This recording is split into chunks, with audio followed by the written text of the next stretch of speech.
And joining us now here on Market Talk, very pleased to have him with us, grain marketing economist, Center for Farm Financial Management at the University of Minnesota.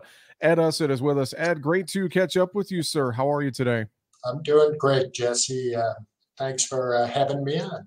Well, I appreciate the time. Let's dive right in and talk about what we're seeing in these commodity markets. And, as we work through the month of August, there's a lot of issues that are top of mind. I know in the market trade, we've seen everything from the inflation numbers to geopolitics to weather. I think just to start, Ed, would you say what is maybe the biggest issue that we have to really keep our eye on here working through this month? Is it going to be the weather issues we're seeing with crops in some areas, or do you point to multiple things that we really have to keep a close eye on right now? I think the markets have been trading weather for the better part of 2 months, and that's what markets do Mhm. in the summer months. Now, the war issue, the war in Ukraine being a major exporter and supplier of food in the world, this is a big, big issue. I'm not going to downplay that. But on that front, I mean, that war broke out at the end of February, and we can only trade that so long. It is a wild card. It could throw a wrench into things at any moment. And yet, if you think about it, the news has been not fun news, but hasn't changed a lot in the last 3, 4, 5 months. We keep waiting for a big change, but not a lot of change. So we went back into the old mode of weather. Well, Ed, I think about what we see with the markets, and you mentioned the weather market that we've been in, which is typical, and it also you throw in the volatility. I think we've had some of this fund money that's been in the market, especially in the grain side, that's come in then been taken out, and it really you couple that with maybe some of that computer trading. It's just given us incredible price action and volatility here when you throw all the factors into the grain market specifically here the last couple of months, Ed. Well, we're at very high prices. And of course, when you're at high prices, a 2% move in the market is bigger than a 2% move on $7 corn is bigger than a 2% move on $3 corn, which we were getting a little too used to. So yeah, volatility is up there. I don't expect that to change a lot in the months or even the year ahead. Well, Ed, thinking about our grain marketing strategy, if I'm a producer, I'm looking at my balance sheet. I've heard from producers across the country. Some have said, "Oh, I maybe sold a little too much and might not have the crop, or I haven't sold enough, and I'm mad that corn came back down around $6." It's all over the map. It's all over the board. What do you think is maybe some good thoughts here, maybe some good strategies to keep in mind heading into especially a busy time of year with fall harvest right around the corner, and we're cleaning out the bins, getting rid of any old crop that's left and moving to the new crop? Okay. A couple of thoughts. First of all, let's focus on old crop, the possibility that some of your listeners still have grain left in the bin. I hope they don't. I hope they don't. Corn prices are holding up, but today's corn price, and now I'm using sort of southern Minnesota corn prices, right around the $7 mark. It's $1 off its mid-June highs. New crop bids are $1.25 lower. Jesse, it's August. I'm looking at my calendar. It's August 11th. In about 5 weeks, new crop and old crop are going to come together price wise. Old crop disappears. So if you've got old crop corn in the bin, I pray tell would like to know why you're waiting. Okay? Just I did talk to someone last night who had some old crop in the bin, but he feeds livestock. That's a different business. You've got to keep your feed stock. But if you've just got some bushels there waiting for the big rally in the market, man, you're dancing on the edge of a cliff here. Things are going to come together. Old and new crops going to come together in the next five weeks, and it doesn't look good for you if you've got old crop grain. New crop grain, we can lament the fact that new crop bids in corn under $6, 5.75 in southern Minnesota, somewhere in there. That's not a bad price, Jesse. It's just bad relative to what you could have done 5, 6 weeks ago. Hmm. And, if you're holding out to sell the high, all I can say is good luck to you, man. I mean, you have to live a long life and market a lot of crops to stumble on the high. What you're looking for is a good average price. It's still a good price for corn to make a new crop sale.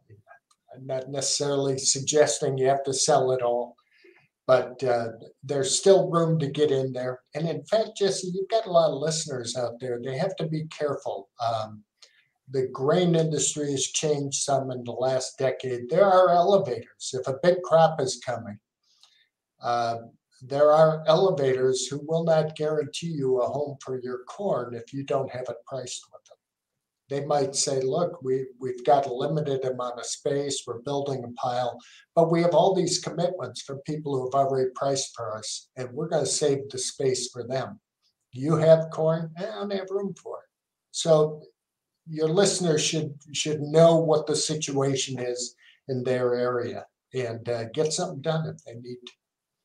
And on the soybean side, a couple thoughts there. I know in recent days and weeks, we've seen on the old crop side maybe a bit of a short squeeze in some of those contracts, and seeing end users looking for any old crop beans that are out there in the countryside. New crop has stayed relatively elevated as well. I just wonder your thoughts on that soybean market a little bit. Well, the inverse, that is the nearby price relative to new crop price, is not as exaggerated in soybeans. I'm looking at nearby bids in southern Minnesota around $14 for soybeans. However, if you've got a soybean crush plant nearby, they might be 50 cents higher. They are still getting their last bushels in order. That $14 mark, by the way, is down $3 from its mid-June high, early June high. Hmm. Um, New crop bids are only 10, 15 cents less. They've really come together quite a bit. And there's just not a big difference there. I still think if you've got old crop beans and you're waiting for the big rally, just like corn, you're sort of dancing on the edge of a cliff. On the wheat markets, Ed, looking at the northern plains, spring wheat crop is looking fairly good. I know it was late in many areas. We kind of mudded it in, but still, from everything I'm hearing, things are looking good. Winter wheat planting coming up maybe could be a challenge just with the dryness in the southern plains. I know we have issues with wheat crops in other parts of the world, Europe, Argentina. We've heard some issues down there, etc. And then obviously we've taken a lot of war premium that we put into the wheat markets out here in recent weeks. As you look at the wheat markets as a whole, I know, they're kind of feel like they're doing what they normally do outside of the inflationary war premium trade. What are your thoughts in wheat right now? Boy, the wheat story has been the most incredible story over the last year. First of all, a year ago, in North Dakota, in our what we call our northern plains, North Dakota, South Dakota, Montana, northwestern Minnesota. Worst drought since 1988. And in fact, by my measure, possibly the second worst drought that North Dakota has suffered in 50 plus years. It was a bad drought. And of course, we aren't even talking about our neighbors to the north. Canada had a terrible wheat crop in 2021. And what a comeback. I mean, to go from one of the driest situations you can imagine to what you just described, mudding a crop in the spring of 2022. Who would have bet on that? So we can talk about here in wheat, and by the way, off our highs, good grief, we're $4.50 off our high price. Mhm. $4.50, like 50% off our highs, and still a high price. Uh, I find it interesting that today's price for spring wheat is lower than it was a year ago.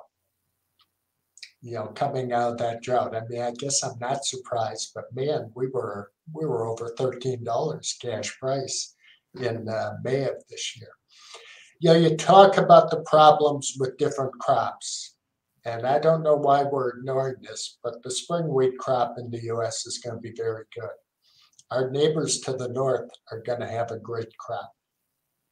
Canada's going to, they're coming back full steam. Russia, irony of ironies, unfortunately, is also going to have a good wheat crop. So while there are some areas with challenges, there's also a few areas that are going to deliver a big bumper crop. And here, even more so than corn and soybeans, the issues in the Black Sea and Ukraine's ability to export affects wheat a lot.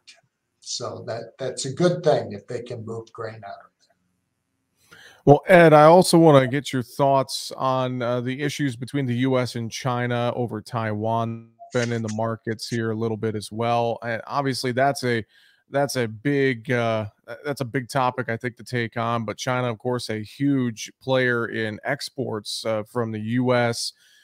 Obviously, I think that's something the market's keeping one eye on as we move into the back half of this year and beyond.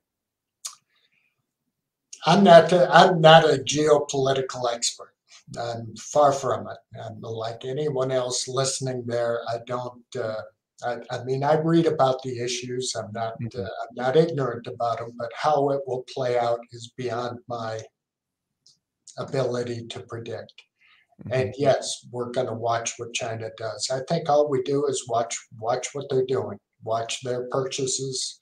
Are they buying soybeans? And yet the last couple of years they've been incredible buyers of corn also, and that has, I think China getting over their uh, African swine fever issues of a couple of years ago and their big purchases of corn really uh, before the war in Ukraine, before the COVID issues, or at least during the COVID issues, that's what kicked off the recovery in these markets. If we go back a year, markets had been strong uh, a year ago, and that was much of that was driven by China. They're a big player. They're an important buyer of U.S. commodities. And son of a gun, Jesse, I can't predict how that'll play out. Yeah, I wish if we could, we would probably be very rich men if we could Yeah, predict what was going to play out there. Ed, just fantastic insight with us here today. Before we run out of time, I'll kind of leave it a little open ended here. Anything I haven't touched on that's on your mind with the grain markets right now? Anything else you want to add today? um, I'm already starting to think about harvest. And what do we do at harvest? Do we hold unpriced grain in the bin? We've come down a long way. We still have a lot of big issues out there yet to play. So I'm toying with that. I'm just asking myself, well, am I going to just put it in the bin and wait for higher prices? Am I going to hedge that grain, sell the carry? There is no real carry in the soybean market, very small carry in corn, but there's a big one in wheat. We got some things to think about, but I don't have the answers right now. Harvest, post-harvest strategies are something I put them off till the moment when I have to make that decision, and I still got 6 weeks before I have to think about that with soybeans and corn. Well, that is a decision that I'm sure we'll be watching closely with folks, and we will keep our eyes on the markets moving forward. Ed, I appreciate the time. Thank you so much for joining us here today, and we'll have to get you back on the show real soon. Thanks for the time. Thank you, Jesse. Thank you.